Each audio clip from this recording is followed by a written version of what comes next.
Nais kong ibahagi sa inyo ang hindi ko makakalimutang naging karanasan ko sa aking dating college professor. Kung tutuusin, maibubugan naman ako sa klase. Kaya ko ngang makipagsabayan sa matatalino kong kaklase. Kaya lang, dahil sa impluwensya ng barkada, naapektuhan ang pag-aaral ko. Nagkasabit-sabit ika nga. Ito ang naging problema ko. Dito pumasok sa buhay ko si Professor Gomez. Ito ang aming kwento.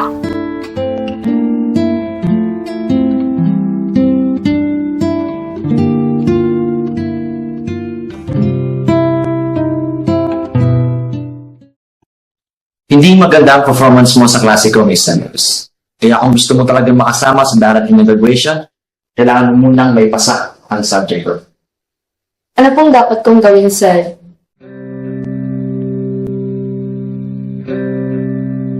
Nakasulat sa papel na yan ang address ko. Kung gusto mo talagang makasama sa graduation, hihintayin kita Sunday sa bahay.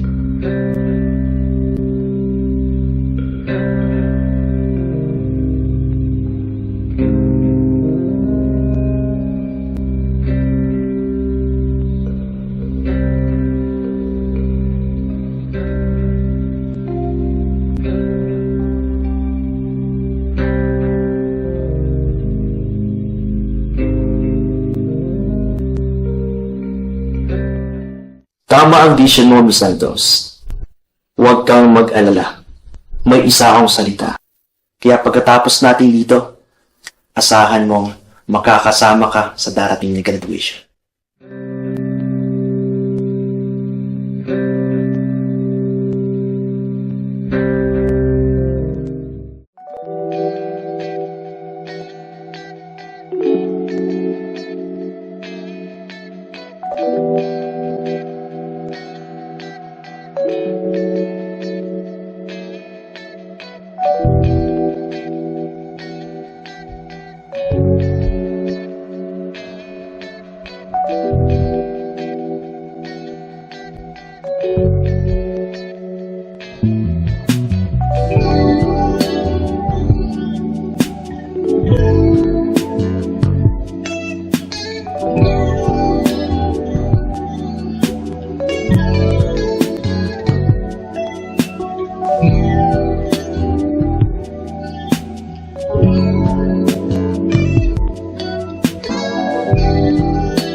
Ikaw pala, Miss Santos.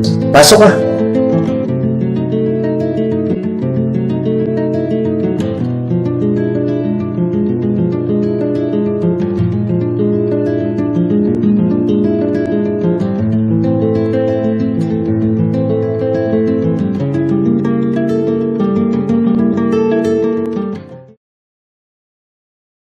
Siya ba si Glendahan? Oo, Glenda. Siya kasawa ko, si Diva. Magandang araw po, ma'am. Magandang araw po sa'yo. Ang ganda mo naman, Glenda. Hay nako. Aaling mo ang ganda akong tamad na mag-aaral. Pagpasensya mo ng asawa ko. Oh, ganyan lang siya, pero mabait yan. Okay lang po, ma'am. Tama naman, sister. Kasalanan ko naman po eh. Anyway, kaya kita pinapunta rito para personal kitang i-tutor. Nang libre. Alang-alang na lamang sa mga magulang mong umaasa makapagtapos ka ngayong semester. Kaya sana, intindihin mo mabuti ang ituturo ko sa iyo. Opo, sir.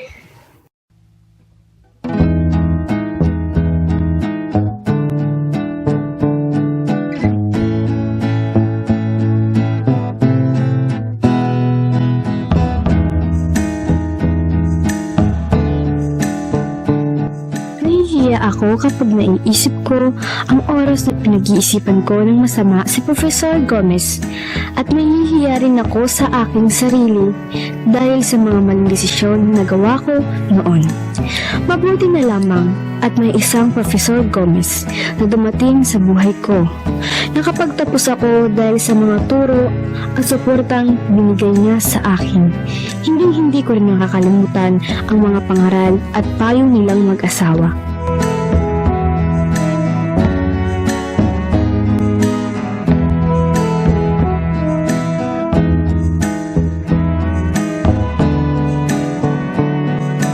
Mag-aral ka ng mabuti.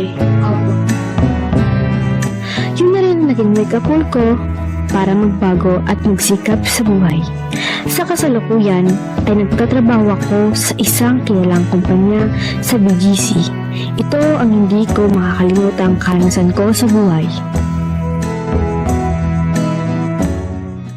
I've seen a lot of change, been through a lot of pain. Some things are not the same as they were a year ago, but all will be okay. I move on each and every day. The past is where it stays, way back a year ago. I've changed for the better this time. I thought I would never be fine. I strive just to say I'm alright, and for the first time in a long time I'm alright.